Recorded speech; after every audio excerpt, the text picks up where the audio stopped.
el presidente. Bueno, ¿cómo lo viste, Sergio? Muy bien, creo que recién justo a un colega tuyo le hacía esa referencia que había hecho el presidente. Creo que si uno tiene que encontrar una síntesis de para dónde va la política, tiene que pensar en el primer punto que vos acababas de pasar. 50.000 millones destinó el Fondo Monetario para asistir a todos los países del mundo en una pandemia y 57.000 le dio el gobierno de Macri. Y el gobierno de Macri esos 57.000 los utilizó para que se produjera especulación financiera, fuga de capitales, y terminamos con un país con una tasa de desempleo de 2 dígitos, que no la teníamos. Terminamos con un país donde sistémicamente se le quitaba poder adquisitivo al salario y a todos los ingresos de los argentinos, y un país que derrumbó la industria y el sector productivo.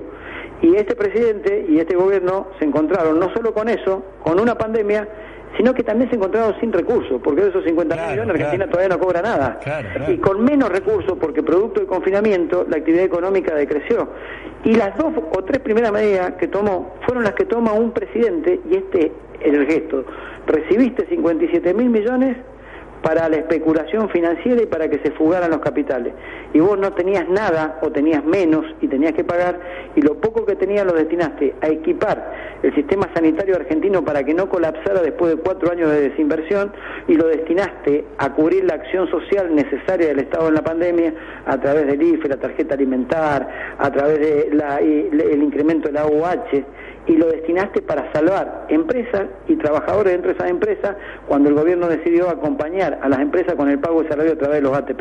Ese es un punto de inflexión de lo que significa una gestión y otra. Me parece que en ese punto es el que más valoro que haya resaltado el presidente de todas las críticas que le formuló al gobierno de Macri, de las cuales comparto absolutamente todas. De todos modos, partimos de un... O sea, eso es el punto de partida, ¿no? Un gobierno que nos endeudó y que no se ve dónde está esa deuda, porque bien lo explicó Guzmán en su primera aparición ahí, cuando estuvo en TN, causó mucha sorpresa su tono parsimonioso, pero él dijo, el problema es que no está, pues si yo estuviera en infraestructura, en inversión o algo, uno dice, bueno, con esto puedo hacer algo, pero como vos decís, sirvió para la fuga y para la especulación, y nos encontramos en ese país quebrado y la pandemia. ¿Cómo se sale de esto, Sergio? ¿Cómo estás viendo? ¿Cómo ves las líneas del gobierno en ese sentido? Yo creo que ha tomado un camino correcto por esos 3 escenarios que te planteaba, ¿no? Con los escasos recursos atendiste la salud y la vida primero, segundo atendiste a los más necesitados, y tercero atendiste el empleo y ayudar a las empresas. Quiere decir que el Estado financió la oferta y la demanda. Me parece que en un momento de pandemia que ocasiona una crisis económica profunda, el Estado tuvo un rol importante. Creo que le está faltando un mayor control sobre los formadores de precios en la Argentina, que no son formadores, son los deformadores de precios, le diría yo, ¿no? Está bien. Porque vos agarrás un producto en una chacra que te vendan un quintal de tomate y te lo pagan moneda, y cuando llegas a la góndola del supermercado te vale 200 pesos, ¿viste? Entonces vos decís, esos deformadores de precios alguna vez en la Argentina tienen que hacerse cargo, y el Estado tiene que tener medidas fuertes contra esos formadores o deformadores de precios, ¿no? Porque si no, todo el esfuerzo que hacemos todos se va y termina... En definitiva, cuando das una asistencia social y no controlas los precios, terminás subsidiando precisamente a las corporaciones que te fijan los precios, porque vos terminás yendo a comprarle a ellos el tomate, la comida o lo que sea, ¿no? Es un gran, pero un gigante desafío que tenemos por delante en ese sentido. Estamos hablando con Sergio Palazzo, titular de la Asociación Bancaria. ¿Se aprovecharon los empresarios de estas dificultades económicas de la que recibió el gobierno más la pandemia a la hora de negociar el tema de los incrementos salariales, las paritarias? ¿Cómo viene esa negociación? Bueno, nosotros no ha sido nuestro caso. Nosotros tuvimos un acuerdo salarial. Ayer hacíamos un relevamiento, nosotros acabamos de terminar nuestro congreso, y hacíamos un relevamiento de cómo han sido, según los datos, los salarios del sector público y privado registrados, y cómo han sido las paritarias de bancaria todos esos años. Y en todos los años hemos estado por encima del promedio y en una igualdad con la inflación. Y en estos 2 es verdad, todos los trabajadores extrañamos y queremos un dirigente como Palazzo al frente de nuestro gremio, ¿no? Bueno, eso nos pasa a todos, envidiamos a los bancarios. Muchas gracias, pero en serio. Hay miles de compañeros que son mejores dirigentes sindicales. Hay muchos y hay muchos y muy buenos, pero la verdad que los bancarios indudablemente marcan como un camino, son como una referencia. Yo creo que también por eso ayer pasó lo que pasó, ¿no? Porque me parece que también el gobierno, un gobierno nacional y popular, quiso mostrar qué le parecía bien a la hora de una negociación para repartir la torta, y digamos, y los bancarios ahí muestran un camino con un 45, ni más ni menos, ¿no? Sí, un bono del día del bancario arranca en 100.000 pesos hasta 170.000, de acuerdo a la antigüedad de la categoría, y además una revisión final en el mes de diciembre cuando termina nuestro acuerdo salarial, por si nos hubiéramos quedado cortos. La aspiración nuestra es que ojalá se controle la inflación y no tengamos que juntarnos, ¿no?, para ninguna revisión, y podamos llegar tranquilos y negociar con tranquilidad. Así que bueno, ha sido un gran gesto. El presidente suscribió el acta también del acuerdo salarial, lo cual para nosotros es importante. El presidente mismo suscribió, no vi ese detalle. Mirá que firmó bien el acta de acuerdo salarial, lo dice inclusive en el acto que había sido partícipe y había firmado, ¿no?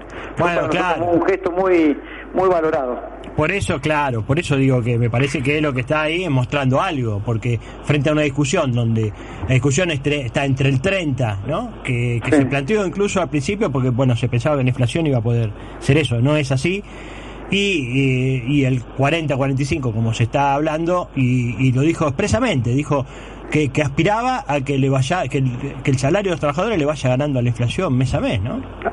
Sí, así es. Y sobre todo en el final, en el número final, porque mes a mes vas teniendo a veces por los tramos en los que acordás, tenés 2 meses que ganás, un mes que perdés, otro que salía empatado, pero más o menos lo tenés equilibrado. El tema es que cuando llegue el final, lo que él plantea es que quedemos por encima. Si tenés una inflación interanual X, ese X sea X más algo más. Lo cual me pareció una visión bastante interesante y por supuesto que la acompaño. La discusión no solo es por el salario, sino también por las condiciones de los trabajadores en general, y también sobre algunos derechos, y me refiero un poco a una pelea que en el gremio bancario se conoce como la pelea por la ley 15.008, ¿no?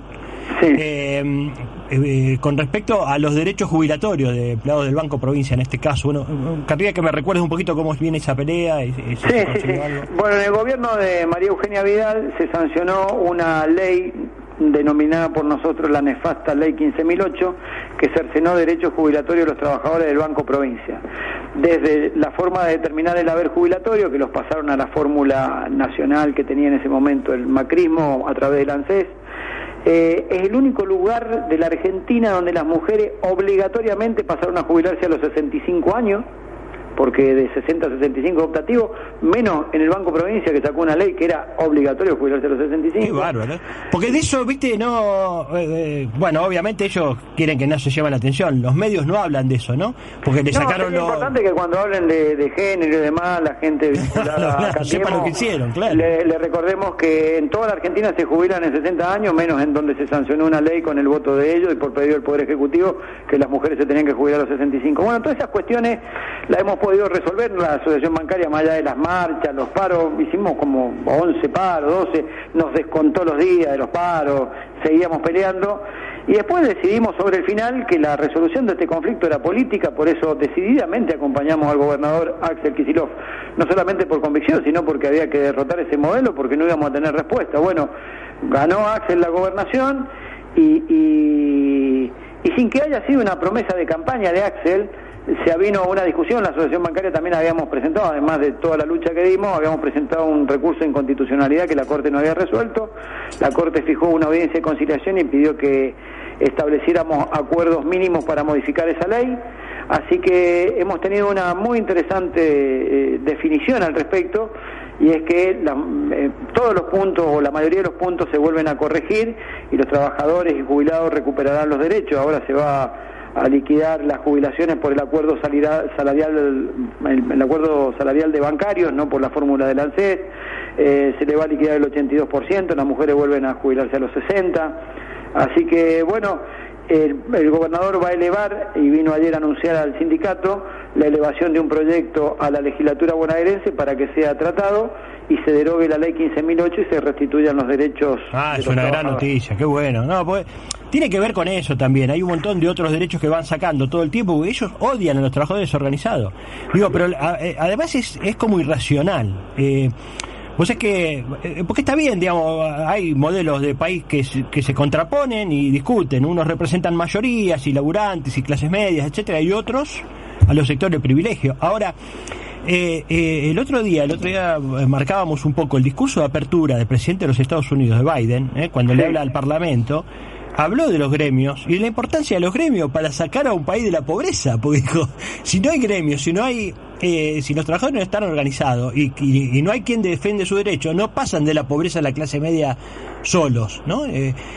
Pero parece tan razonable. La articulación de la negociación colectiva es imprescindible porque termina discutiendo ni más ni menos que la distribución del ingreso. Claro, exactamente. Si no, ¿para qué sirve una minoría que tiene un montón de guitas si la mayoría está cagada de hambre, ¿no? En definitiva. Sí, es así. Bueno, ayer lo decíamos en la apertura, cuando tuve que hacer uso de la palabra en la apertura para presentarlo al presidente Axel, yo recordaba y le decía a mis compañeros bancarios que nosotros nos pasamos 4 años luchando para que no nos quitaran derechos, y ahora luchamos porque nos restituyen y porque generamos nuevos derechos, y ese punto de inflexión tiene que ser atendido a la hora de votar. Yo entiendo y respeto a mis compañeros que tienen posiciones políticas, y el sindicato no es quien para decirle por quién tiene que votar, porque uno es lo suficientemente inteligente para tomar sus propias decisiones y es democrático que así sea, pero lo que no puede el sindicato es no tener posición política, independientemente de que los afiliados tienen todo su derecho democrático de votar por quien quiera, y en ese ámbito